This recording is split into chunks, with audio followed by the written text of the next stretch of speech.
പ്രണയം the love after marriage ഭാഗം 12. സ്റ്റോറിയിലേക്ക് പോകുന്നതിന് മുമ്പ് ഒന്ന് രണ്ട് കാര്യങ്ങൾ പറഞ്ഞേക്കട്ടെ. എനിക്ക് കഴിഞ്ഞ 2-3 പാർട്ടുകളായിട്ട് കുറച്ച് കമൻസ് വരുന്നുണ്ട്. കുറച്ചെന്ന് വെച്ച് കഴിഞ്ഞാൽ മെയിനായിട്ട് 2 കാര്യങ്ങൾ പറഞ്ഞിട്ടുള്ള കമൻസാണ് വരുന്നത്. ഒന്നാമത്തത് സ്റ്റോറി ലാഗാണെന്നുള്ളത്, രണ്ടാമത്തത് റൊമാൻസ് കൂടുതൽ വേണം എന്നുള്ളത്. ഒന്നാമത്തെ കാര്യം സ്റ്റോറി ലാഗാണെന്ന് പറഞ്ഞാലും എനിക്ക് അതിനൊന്നും ചെയ്യാൻ പറ്റത്തില്ല. കാരണം ഈ സ്റ്റോറി ഞാൻ ഓൾറെഡി കംപ്ലീറ്റ് ചെയ്തതാണ്. അപ്പോൾ അതിലിനി എഡിറ്റ്സ് വരുത്തുക എന്ന് പറയണത് it will be much difficult, ഭയങ്കര ബുദ്ധിമുട്ടായിരിക്കും. അതുകൊണ്ട് എനിക്കതിന് പറ്റില്ല, സോറി. പിന്നെ രണ്ടാമത്തെ കാര്യം റൊമാൻസ് വേണമെന്നുള്ളത്. ഇത് കംപ്ലീറ്റ്ലി ഒരു റൊമാൻറ്റിക് സ്റ്റോറി അല്ല. പിന്നെ ഓൾറെഡി ഒരു മാരേജ് കഴിഞ്ഞ്, അതും ഒരു ട്രാജിക്കായിട്ടുള്ള മാരേജ് കഴിഞ്ഞ് അതിൽ നിന്ന് റിക്കവർ ആകാൻ പോലും പറ്റാതെ സെക്കൻഡ് മാരേജിലേക്ക് വന്നിരിക്കുന്ന ഒരു പെൺകുട്ടിയുടെ ലൈഫാണ് ഈ ഒരു സ്റ്റോറിയിൽ പറയണത്. അങ്ങനെ ഒരു സ്റ്റോറിയിൽ നമ്മൾ പെട്ടെന്ന് ഒരു സുപ്രഭാതത്തിൽ റൊമാൻസ് കൊണ്ട് എഴുതി കഴിഞ്ഞാൽ അതൊരു കല്ലുകടി പോലെ ആയിരിക്കും എന്നാണ് എനിക്ക് തോന്നുന്നത്. അതുകൊണ്ട് അതിനും എന്തായാലും ഇപ്പോൾ പറ്റത്തില്ല. കുറച്ച് പാർട്സ് കഴിയുമ്പോൾ എന്തായാലും റൊമാൻസ് വരും. പക്ഷേ ഇപ്പോൾ തന്നെ ഒന്നും റൊമാൻസ് ആരും പ്രതീക്ഷിക്കരുത്, അതിനും സോറി. ഇത്രയും കാര്യങ്ങളായിട്ട് അഡ്ജസ്റ്റ് ചെയ്യാൻ പറ്റുന്നവർ മാത്രം സ്റ്റോറി കണ്ടിന്യൂ ചെയ്യുക. അല്ലാത്തവർക്ക് ഇവിടെ വെച്ച് സ്കിപ്പ് ചെയ്ത് പോകാം. അല്ലെങ്കിൽ വൺസ് ഞാൻ ഈ സ്റ്റോറി കംപ്ലീറ്റ് ആയിട്ട് ചെയ്ത് കഴിഞ്ഞ് ഫുൾ പാർട്സ് അപ്ലോഡ് ചെയ്ത് കഴിഞ്ഞതിന് ശേഷം കണ്ടിന്യൂ ചെയ്ത് വായിക്കാൻ പറ്റുന്നതാണ്. ഓക്കെ, അപ്പോൾ നമുക്ക് സ്റ്റോറിയിലേക്ക് പോവാം. ശബ്ദം ശ്രദ്ധിച്ചപ്പോൾ തന്നെ അവൾക്ക് അവൻ ഡ്രസ്സിംഗ് റൂമിലാണ് എന്ന് മനസ്സിലായി.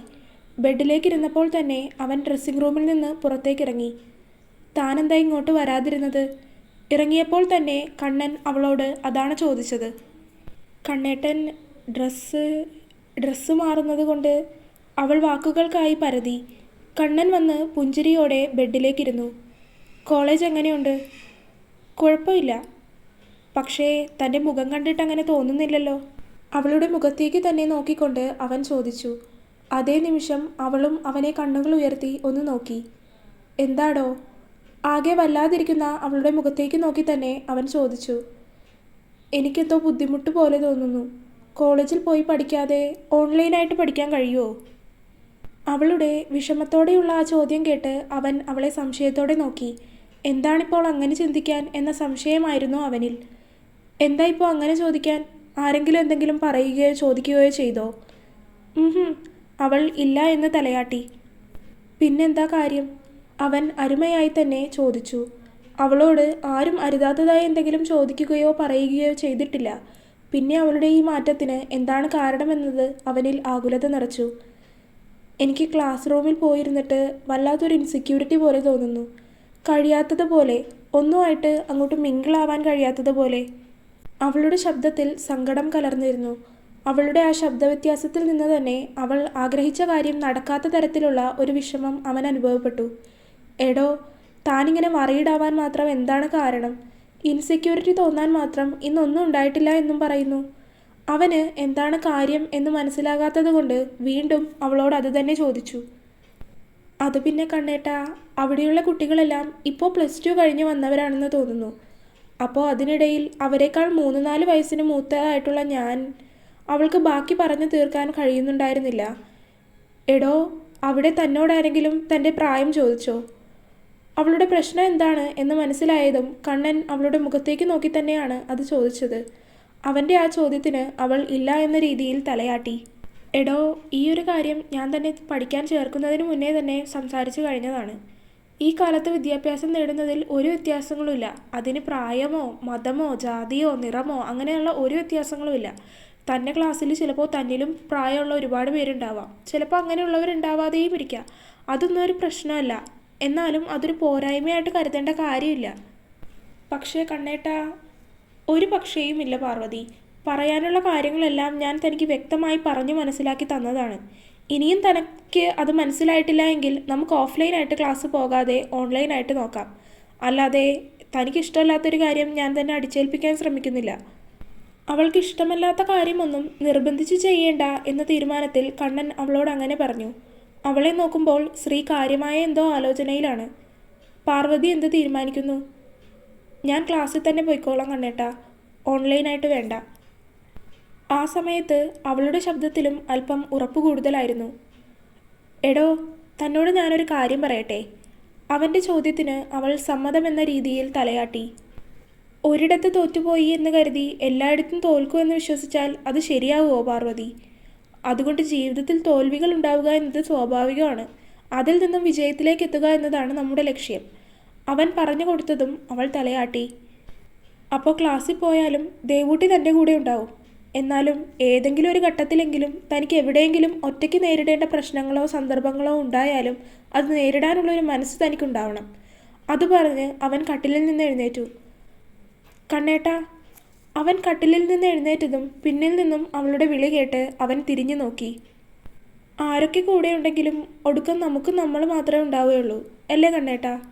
അവളുടെ ആ ചോദ്യത്തിന് കണ്ണൻ ഒന്ന് പുഞ്ചിരിച്ചു. ബാക്കിയുള്ളവരുടെ കാര്യം എനിക്കറിയില്ല, പക്ഷേ നിനക്ക് ഞാനുണ്ടാവും. അത് പറഞ്ഞ് അവൻ വാതിൽ തുറന്ന് പുറത്തേക്ക് ഇറങ്ങിയിരുന്നു. അവൻ്റെ ആ വാക്കുകളിൽ ശ്രീയുടെ ഹൃദയത്തിനുള്ളിലേക്ക് ഒരു മഞ്ഞുതുള്ളി വന്ന വീണ സുഖമായിരുന്നു അവൾക്ക് അപ്പോൾ അനുഭവപ്പെട്ടത്. മുഖത്ത് പുഞ്ചിരിയും. ഡ്രസ്സെല്ലാം മാറി താഴേക്ക് വരുമ്പോൾ കഴിക്കാനുള്ള ഭക്ഷണമെല്ലാം രേവതി എടുത്തു വച്ചിരുന്നു. 4 പേരും ചേർന്നിരുന്നാണ് ഭക്ഷണം കഴിച്ചത്. അതിനുശേഷം എല്ലാവരും അല്പസമയം ഇരുന്ന് സംസാരിച്ചു. അതിൽ കൂടുതലും ദേവുവിൻ്റെയും ശ്രീയുടെയും കോളേജ് പഠനമായിരുന്നു വിഷയം. സംസാരത്തിനിടയിൽ കണ്ണന് ഒരു കോൾ വന്ന് അവൻ പുറത്തേക്ക് പോയി. അകത്തേക്ക് വരുമ്പോൾ അവൻ്റെ കണ്ണുകൾ ആദ്യം എത്തിയത് ശ്രീയുടെ നേർക്കാണ്. അവിടെ അവളും അവനെ തന്നെ നോക്കി. എന്താ മോനെ? അവൻ്റെ നിൽപ്പ് കണ്ടതും രേവതി അവനോട് ചോദിച്ചു.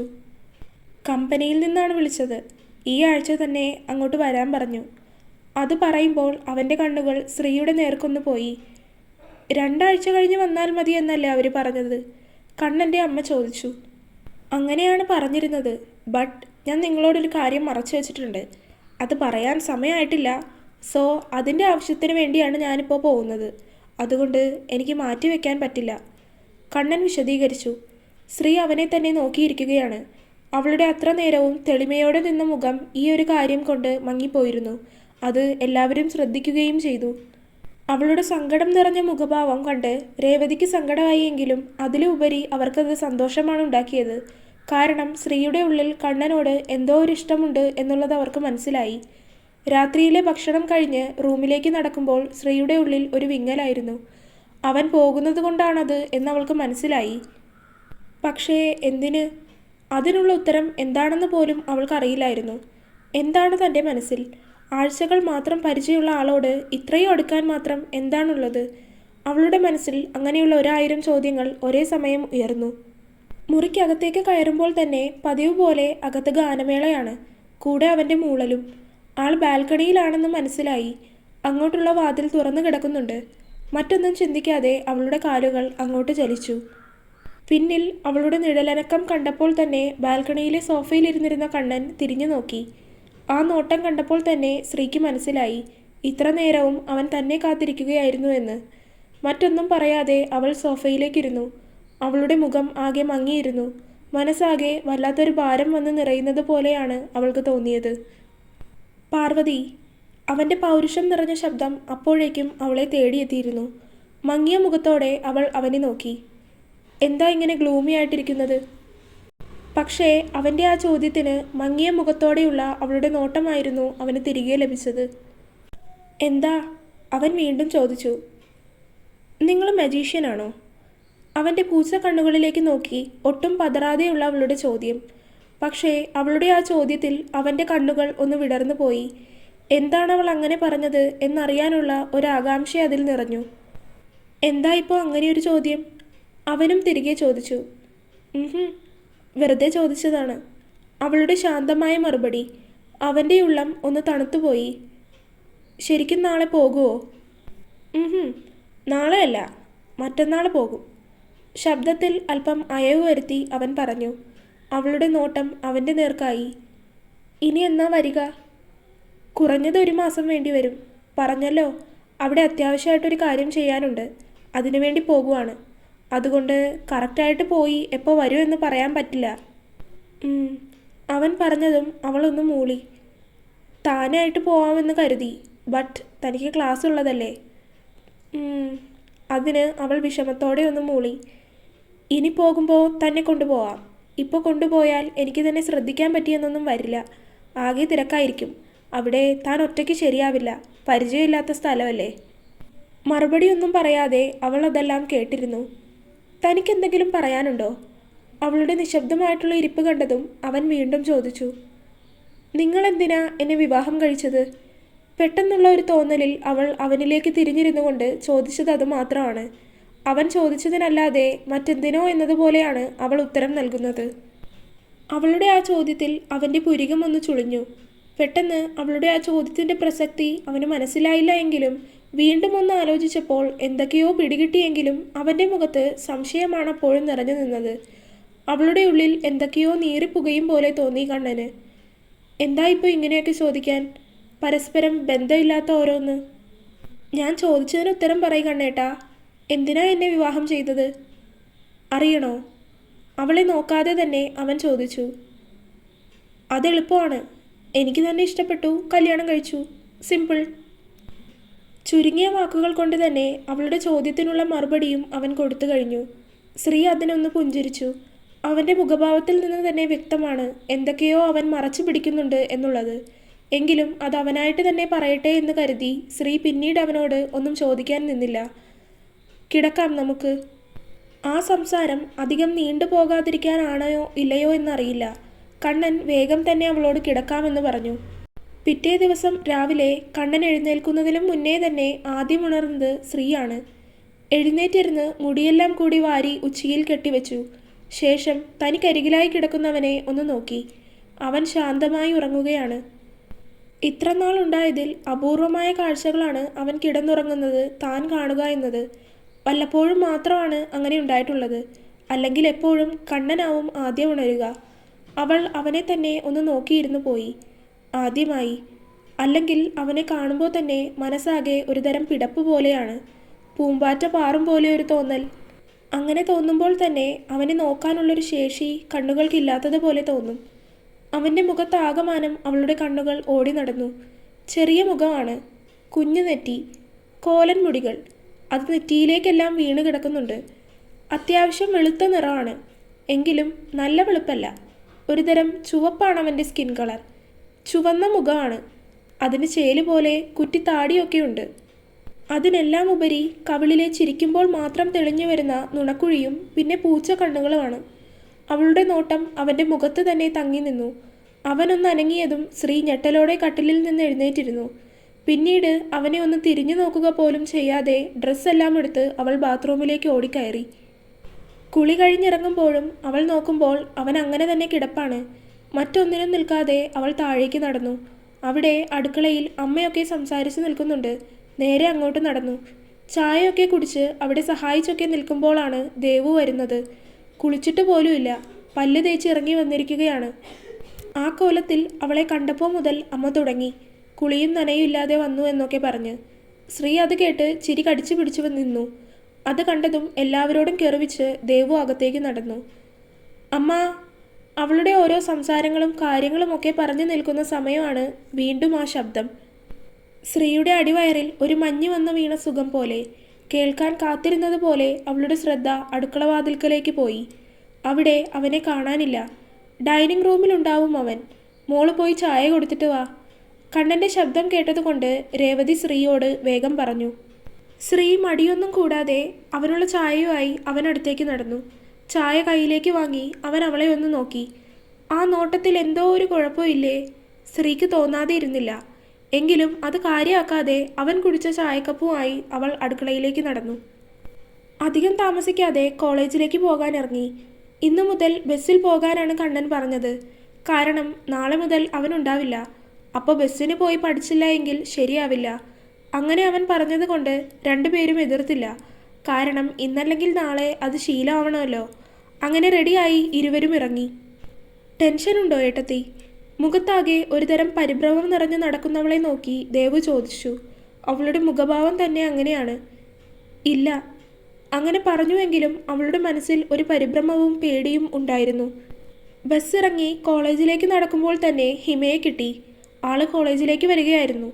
3 പേരും ചേർന്ന് ക്ലാസ്സിലേക്ക് നടന്നു. ക്ലാസ്സിൽ 60 പേരാണുള്ളത്. ആകെ തിങ്ങി നിറഞ്ഞൊരു ക്ലാസ്സാണ്. അതല്ലെങ്കിലും ഡിഗ്രി ക്ലാസ്സുകളിലൊക്കെ അങ്ങനെ ആയിരിക്കുമല്ലോ. ക്ലാസ്സിൽ ഓരോ വിഷയം എടുക്കുന്ന ടീച്ചേഴ്സ് വന്ന് ഓരോരുത്തരെയും പരിചയപ്പെട്ടു. അതുകൊണ്ട് ആ ഒരു കാര്യത്തിൽ നിന്നുള്ള ടെൻഷൻ അവൾക്ക് വിട്ടുകിട്ടി. എന്തിനിത്ര നേരം അടുത്തിരുന്ന് സംസാരിച്ചിട്ട് ഹിമ പോലും അവളുടെ പ്രായമോ ഒന്നും ചോദിച്ചിട്ടില്ല. തങ്ങളുടെ അതേ പ്രായമാണെന്ന് ചിന്തിച്ചിരിക്കുകയാണ് എല്ലാവരും. അത് തീർക്കാനായി ദേവുവോ ശ്രീയോ ശ്രമിച്ചതുമില്ല. ഹിമ ഒരുപാട് സംസാരിക്കുന്ന കൂട്ടത്തിലാണ്. ദേവുവും അതുപോലെ തന്നെ ഒത്തിരി സംസാരിക്കുന്ന കൂട്ടത്തിലായതുകൊണ്ട് ഇരുവരും പെട്ടെന്ന് തന്നെ അങ്ങ് കൂട്ടായി. പക്ഷേ ശ്രീ അല്പം പതുങ്ങിയിരിക്കുന്ന സ്വഭാവക്കാരി ആയതുകൊണ്ട് അധികം സംസാരിക്കാതെയാണ് ഇരിപ്പ്. അങ്ങനെ ഒരു ഫ്രീ പീരീഡ് കിട്ടിയപ്പോൾ ഇരുന്ന് സംസാരമാണ് ക്ലാസ്സിൽ എല്ലാവരും. ശ്രീപാർവതി എന്താ ഇങ്ങനെ സംസാരിക്കാതിരിക്കുന്നത്? ഇത്ര നേരമായിട്ടും കാഷ്വലായിട്ട് ഒന്നോ രണ്ടോ വാക്കുകളിൽ സംസാരം ഒതുക്കിക്കൊണ്ടിരിക്കുന്ന ശ്രീയോട് ഹിമ ചോദിച്ചു. ഞാൻ സംസാരിക്കുന്നുണ്ടല്ലോ, ശ്രീയും തിരികെ ചോദിച്ചു. ഉവ്വ സംസാരിക്കുന്നുണ്ട്. ഞങ്ങളെപ്പോലെ സംസാരിക്ക്. ഇതെന്തോ അന്യരോട് സംസാരിക്കും പോലെ ഒന്നും രണ്ടും വാക്ക് മാത്രം.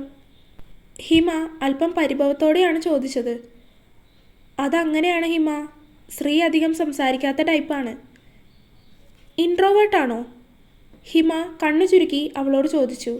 ദേവു അതേ എന്ന രീതിയിൽ തലയാട്ടി. സാരമില്ല, നമുക്ക് എക്സ്ട്രോവേർട്ട് ആക്കിയെടുക്കാം. എന്തു പറയുന്നു?